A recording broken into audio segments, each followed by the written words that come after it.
Guys, kawawa yung ibon. Nahuli ng pusa namin. Hala, kawawa. Nasugat siya. Tingnan mo. Kawawa. Lumilipad pa to kanina. Hala, hindi ko kasi nahabol. Ayan, nasugat talaga siya. Paano to? Ayan, hala, nanghihina na siya. Kawawa naman. Hinabol ni Plamara. Kinagat mo, Plamara, ha? Ano?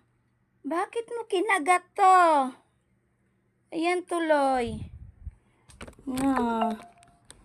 Di na makahinga. Lo. Kita mo to si Momo? Kiiring-iringan nila yung ibon, guys. Saan kaya galing to? Kawawa naman. Hala. Kawawa ka naman. Nasugat ka. Kinagat ka nila. Kawawa. Pinagtulungan ka nila. Hala, ano ba yan? Hoy, Momo. Ay, naku talaga.